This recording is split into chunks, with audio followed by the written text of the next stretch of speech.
Bonjour. Bonjour. Héloïse Gilles, je dirige la Maison du Velleroy. Léa Dassonville, je suis la directrice artistique de la maison. Alors aujourd'hui, on va vous parler d'éventail.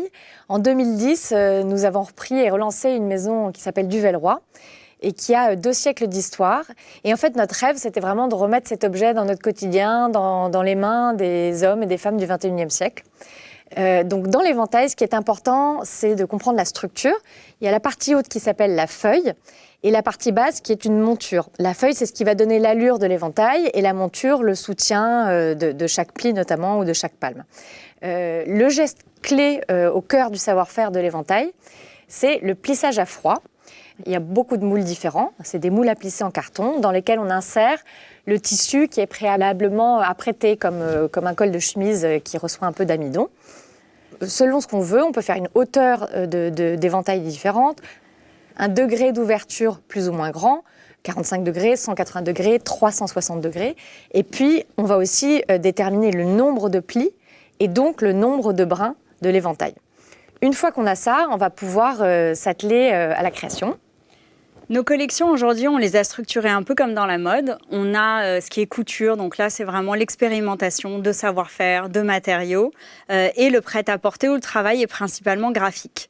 Pour les éventails de couture en tissu, on va souvent partir du répertoire classique qu'on va venir chambouler.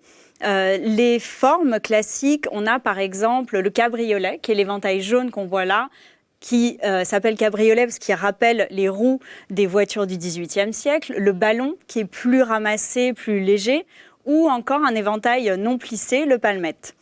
À partir de là, on va choisir quelle technique on va utiliser pour mettre en lumière l'éventail. Donc on va le rebroder, on va apposer une feuille d'or, ou sinon on part dans un volume complètement différent. C'est ce qu'on a fait avec cet éventail tulipe. On a sorti une forme chiffon des archives de la maison et on a demandé à une jeune designeuse de porter son regard. Comment revoir ce volume? Elle a repensé les pétales pour avoir ses corolles. Elle a réfléchi à cette monture tout en ébène avec des angles acérés pour apporter du tranchant. Et finalement, on a comme un nuage qui a tout l'esprit froufrou couture. Alors quand on travaille la plume, ça va être un petit peu la même démarche. On peut soit travailler le volume, soit quelque chose de beaucoup plus graphique. Alors pour le volume, ça va être l'autruche qui est très duveteuse, qui va permettre de faire par exemple un volume comme cet éventail à l'arrière qui s'appelle une pleureuse. Donc on va nouer des barbes d'autruche une à une pour rallonger la plume et avoir le côté retombant comme un saule pleureur.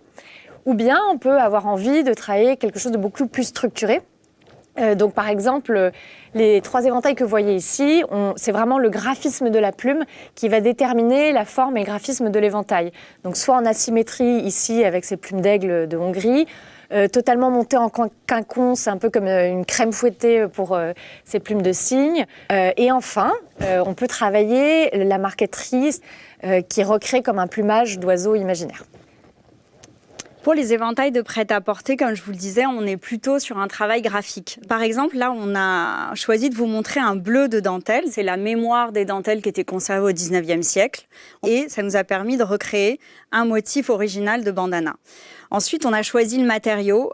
Pour le prêt-à-porter, donc, on a les toiles de coton de plein de couleurs. Donc voilà, une fois qu'on a notre éventail, on va s'en servir donc, pour se rafraîchir. De plus en plus utile, malheureusement, mais aussi pour communiquer. Et ça, c'est assez drôle. On a découvert dans les archives le langage de l'éventail qui avait été édité par la maison au XIXe siècle. Donc, par exemple, vous pouvez dire oui, vous pouvez dire non. Je vais prendre celui-ci. Je vous aime. Et puis, on peut dire aussi au revoir. Au revoir.